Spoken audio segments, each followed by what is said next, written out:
Assalamualaikum warahmatullahi wabarakatuh. Waalaikumsalam warahmatullahi wabarakatuh. Alhamdulillah tadi kita sudah selesai zikir nafas ya. Untuk Gus Jaki, Gus silahkan Gus. Tadi suasananya sangat hening sekali ya. Kebetulan cahaya bulannya sangat terang benderang sekali ya tadi. Jadi pas kita zikir nafas tuh kayak tenang, damai gitu ya. Oke, untuk Gus Jaki silahkan Gus diurai dari awal sampai akhir. Assalamualaikum warahmatullahi wabarakatuh. Waalaikumsalam warahmatullahi wabarakatuh. Tadi zikir nafas malam ini ya Guru, tak terasa kayaknya waktunya singkat banget. Iya, karena kebetulan alam semestanya juga sedang menyuguhkan keindahan sekali. Oke.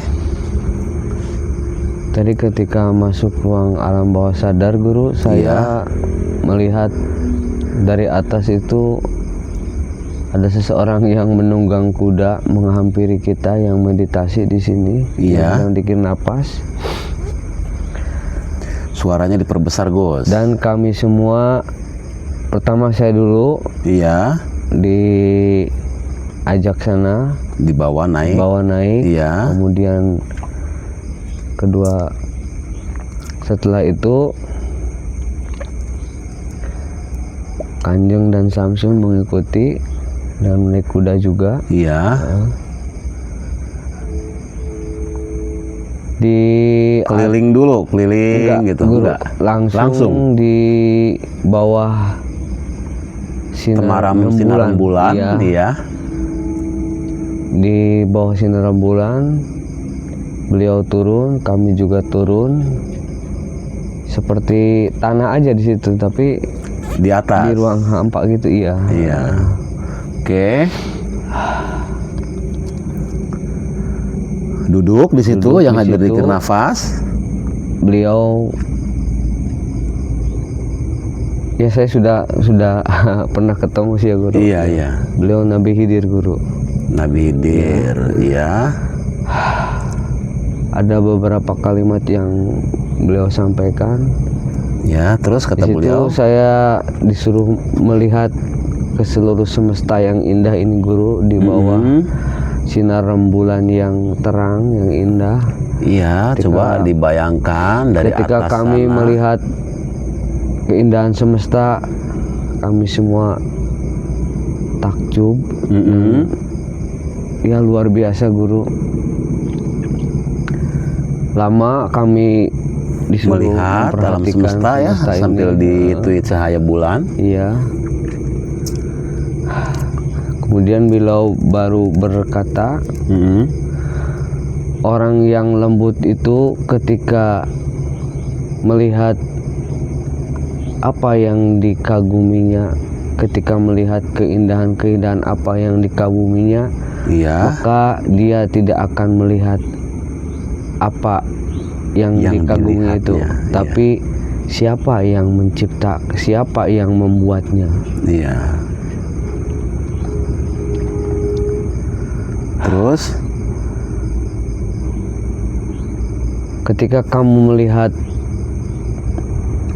sesuatu yang indah, sesuatu yang menurutmu sangat mempesona, maka lihatlah siapa di balik semuanya itu.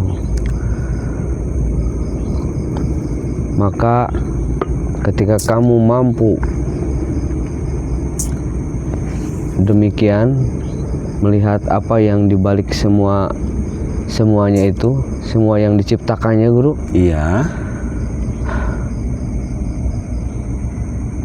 Itu adalah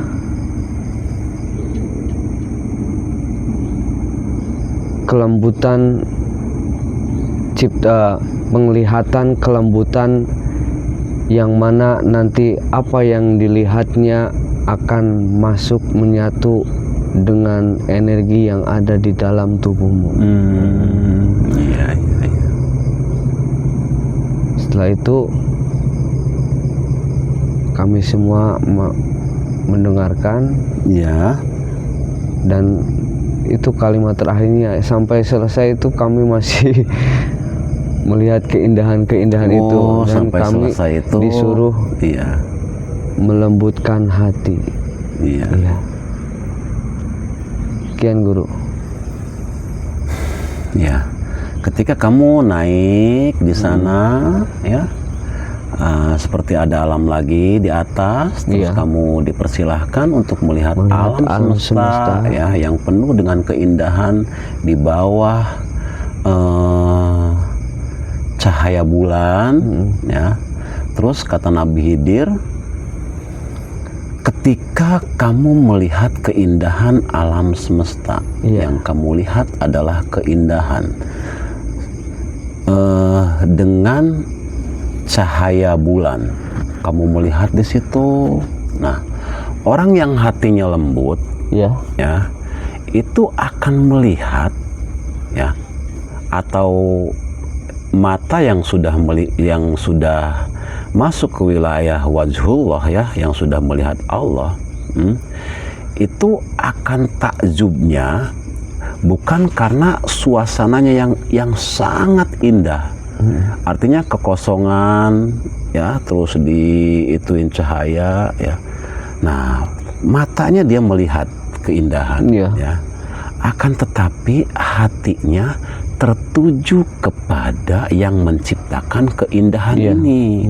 Nah, itulah sesungguhnya kelembutan hati. Ketika kamu sudah masuk ke wilayah itu, bahwa kamu lebih melihat sang penciptanya daripada keindahan yang diciptakan, Iya. ya. Nah, itu akan masuk ke dalam hati kamu, ya, menjadi satu kelembutan, ya, menjadi satu energi kelembutan. Di dalam hati, ketika kamu sudah mampu melihat, ya, sumber keindahan itu, ya, ketika kamu melihat nih terang bulan nih, bayangin kita di atas, cahaya bulan begitu indahnya, kita melihat kanan kiri belakang tanpa batas, ya kan? Nah, ketika hati kita tertuju kepada yang menciptakan, ya Gus, ya, maka itu akan menjadi energi besar di dalam diri kita. Masuk, dan menyatu dan akan menjadi satu kelembutan. Karena apa? Sudah mampu memandang yang menciptakan daripada yang diciptakan, gitu. Berarti di situ kata Nabi Khidir, ya, ke yang dzikir nafas di sini, atau untuk siapa saja sekedar, ya, untuk pengetahuan bahwa kelembutan hati kamu itu bisa dilihat ketika kamu melihat keindahan apa saja yang Tuhan suguhkan di alam dunia ini. Ketika kamu sudah mampu melihat, ya, wajah yang menciptakannya, ya Gus, ya, baru itu namanya orang yang hatinya sudah lembut gitu. Jadi ya kan biasanya begini Gus, biasanya ya, orang itu kalau sudah mulai masuk ke wilayah spiritual, ya, umumnya dia banyak memanggil nama Allah dulu. Umumnya Allah, Allah, Allah, masukin ke kolbu. Allah, Allah, masukin ke hati terus. Allah, Allah, terus masuk. Nah, nanti ada di satu ya, ada perubahan, ya. Jadi nanti ketika kita melihat pohon ini, umpamanya mame sapote, ya, melihatnya Allah. Melihat apa lagi? Allah. Melihat apa lagi? Allah. Melihat apa lagi? Allah. Proses awalnya biasanya seperti itu untuk yang masuk ke wilayah spiritual. Nah, setelah apapun yang dilihat itu adalah wajhullah, ya, baru hatinya mulai lembut. Artinya kesadaran bahwa pencipta dengan yang diciptakan itu sama, antara ruh yang ditiupkan dengan jasad itu ada dalam satu tubuh. Ya. Nah, baru dia berkesadaran kemanapun bersama. Gitu. Nah, jadi ketika sudah merasa kemanapun bersama, baru kelembutan, kedamaian, cinta kasih, ya, bermanfaat, itu akan menjadi identitas. Karena apa? Zikir itu mengingat bersama dengan pencipta diri kemanapun, begitu. Alhamdulillah tadi kalimat dari Nabi Khidir itu sangat indah sekali ya, untuk mengingatkan kita kepada kelembutan hati ya. Untuk yang kedua, untuk Kang Samsu, silakan Kang Samsu diurai, Kang Samsu, dari awal sampai akhir, silakan. Bismillah, Assalamualaikum warahmatullahi wabarakatuh. Waalaikumsalam warahmatullahi wabarakatuh. Dalam zikir nafas tadi, Ya, saya melihat setitik cahaya, Guru. Setitik Ya. cahaya berwarna hijau, Ya. hijau muda, terang benderang. Di titik cahaya itu saya melihat, kemudian titik cahaya itu menghampiri, Guru, ya, menghampiri saya secepat kilat, sampai-sampai cahaya itu menabrak saya, Guru. Cahaya itu membesar. Cahaya hijau itu ya. Cahaya hijau itu membesar, menghampiri saya sampai saya tertabrak cahaya itu, Guru. Setelah tertabrak cahaya, tubuh saya lebur, Iya. hancur. Oke. Nah, kemudian saya melihat sosok seorang pria. Iya. Dia lagi menunggang harimau, Guru. Iya, menunggang harimau. Terus? Memakai cetok. Iya, cetok kalau bahasa Indonesia apa ya? Yang disulam pakai bambu lah, Guru. Iya, iya. Ya, cetok lah. Pakai bawa suling. Nah, dia menghampiri saya sambil menunggang harimau. Kemudian cetoknya dikasihin ke saya, Guru. Iya, iya. Dikasihin, Supaya terus dipakai ya. iya, dia pakein sendiri ke saya. Kemudian setelah saya memakai cetok itu, saya serasa ada di atas, Guru. Iya. Cetok itu seperti apa ya? Kayak langit, Guru. Iya. Setelah saya memakai cetok itu, saya perasaan ada di atas. Dan melihat ke bawah itu, melihat alam di bawah. Iya. Ya, yang sekarang kita dudukin itu kecil banget, Guru. Bahkan Iya. melihat laut, melihat gunung itu kecil, Guru. Iya. Kecil banget dari situ. Saya serasa melayang di Iya, atas. dari atas tuh ya, dilihat tuh ke bawah tuh kayak kecil, gitu ya. Terus? Nah, udah gitu saya ketemu sosok pewayangan, Guru. Iya. Iya, badannya tinggi besar, dengan kumis yang tebal, memakai pakaian warna merah, merah cerah, Guru. Iya. Katanya sih dia mengaku Gatot Kaca, Guru. Oke. Iya. Keren. Cuman dia memberi kalimat sedikit, Guru. Iya, kata Gatot Kaca. Iya, kalimatnya gini. Jaga lan riksa awakmu. Jaga lan riksa awakmu, aja ngelarani uang. Kalimatnya sedikit, Guru. Iya, Tapi bagi saya sangat luar biasa sekali, Guru. Itu bukan jaga riksa, itu jaga lan raksa. Oh, jaga lan raksa. Iya. Jagaan raksan gitu. Iya. Jaga lan raksan. Iya, jaga. Sama. Raksa dan jaga sama. Ya mungkin ada kalimatnya jadi saling berkaitan gitu. Jadi kedalamannya tujuannya sama gitu. Cuman di fase yang berbeda antara jaga dengan meraksa. Jaga itu, Gus, bisa kalau jaga itu jaga jasad, raksa itu hati gitu. Terus lanjutnya? Iya, kalimatnya segitu, Guru. Terus kalimatnya tadi? Aja ngelarani uang. Iya. Itu kalimat Jawa. Jaga lan raksan. Terus?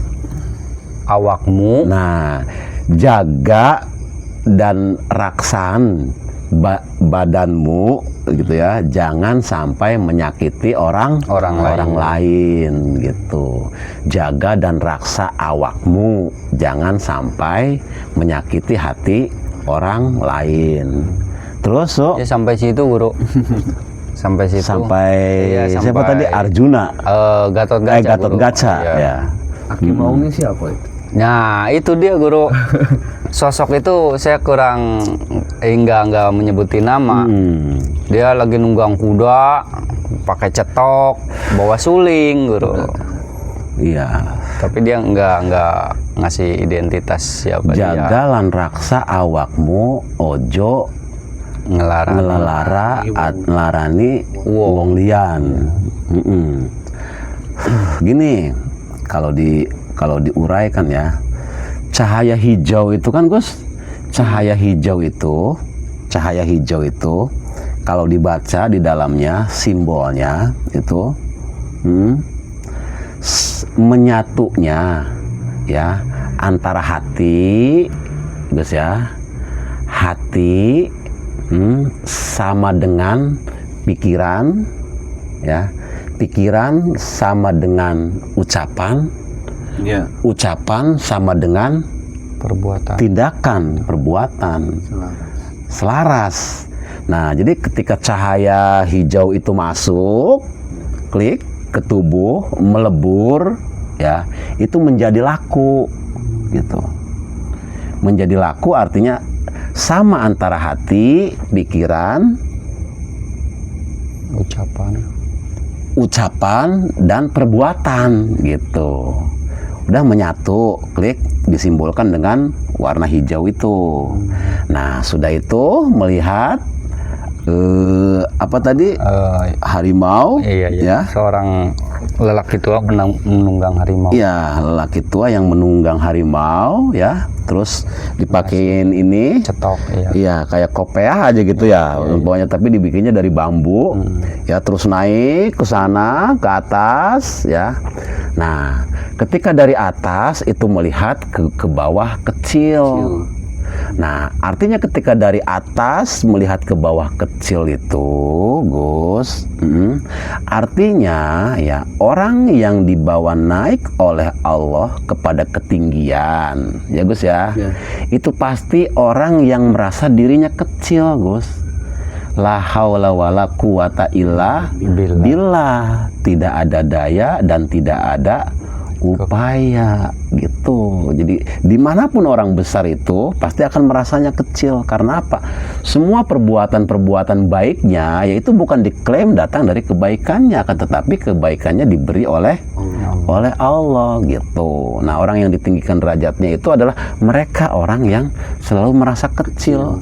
Saya mah apa, saya mah banyak dosa gitu, saya mah nggak bisa apa-apa gitu.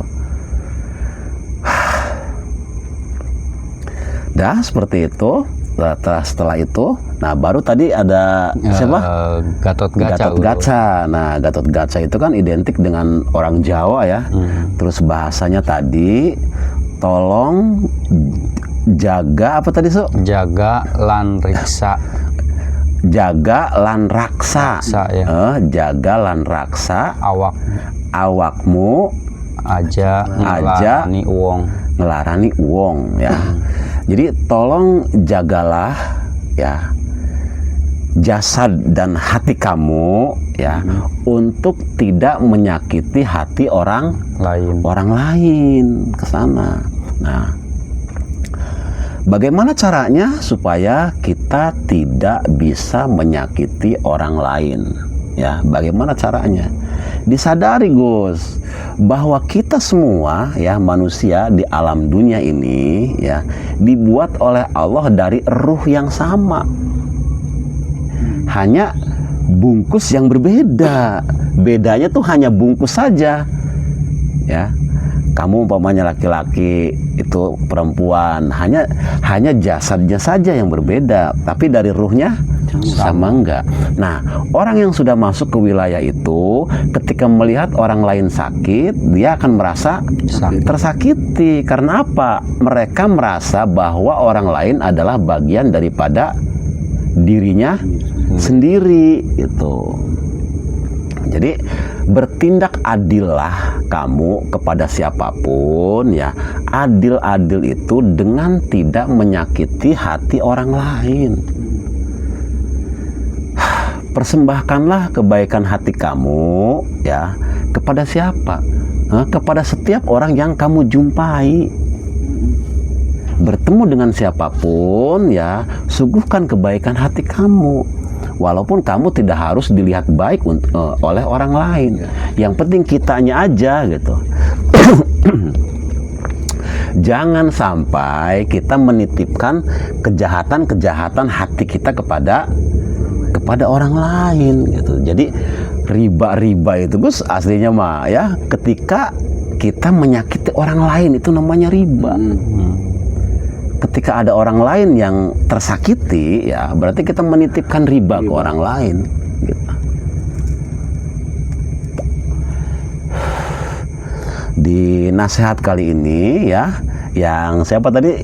Gatot Kaca tadi itu untuk nasihat dari beliau ya, jangan pernah menyakiti hati orang lain. Karena apa? Mereka adalah bagian daripada diri kita sendiri ya, dari ruh yang sama ya. Kita kan aslinya terhubung antara kita, mereka ya, alam semesta, tumbuh-tumbuhan, hewan itu kan terhubung sebenarnya mah, satu, saling keterhubungan ya. Orang yang menyadari bahwa dia itu berasal dari ruhullah ya Gus ya, itu akan melihatnya siapapun itu dilihatnya sebagai orang-orang baik ya. Karena kalau orangnya baik ya, maka dia akan melihat apapun itu seperti melihat dirinya sendiri. Tapi ketika hati kita jahat ya, umpama ini mah ketika hati kitanya jahat ya, kita akan melihat siapapun itu mereka adalah kejahatan. Mata kita akan terfokus melihat ini keburukan orang. Iya, keburukan orang lain, kafir. Melihat ini sesat. Melihat ini musyrik. Itu padahal itu tugas kembali kepada kondisi hatinya. Iya, kondisi hatinya. Makanya kan kalau hatimu baik, maka apapun yang kamu lakukan adalah kebaikan. Tapi ketika hatimu jahat, yang kamu lakukan kejahatan. Nah itu ketika sekalipun perbuatan itu baik ya. Apanya? Sekalipun perbuatan itu baik, maksudnya menolong orang, tapi ketika hati kita jahat. Nah, ketika umpamanya kejahatan, walaupun kita menolong orang lain ya. Nah, menolong orang lainnya itu Gus merasanya datangnya dari dirinya. Itu juga kejahatan yang terselubung juga. Gitu. Berarti benar-benar halus ya Guru ya? Ya lembut gitu. Makanya harus dideteksi. Artinya ketika kamu nyaman, ya kamu deteksi kenyamanan ini datang dari mana. Apakah dari istri kamu yang cantik, mobil kamu yang mewah, villa kamu yang banyak, rumah kamu yang megah, kebun yang luas, ratusan hektar yang luas, sawah yang dilihat dari mana kenyamanan. Nah, ketika kenyamanan itu kamu yakini datang dan diberi oleh Allah, nah itu kenyamanan yang sesungguhnya gitu. Dah, untuk pertemuan kali ini cukup sekian saja dulu. Nanti Gus habis ini wamimaan ya. Semoga ada manfaatnya. Wabillahi taufik wal hidayah. Wassalamualaikum warahmatullahi wabarakatuh. Waalaikumsalam.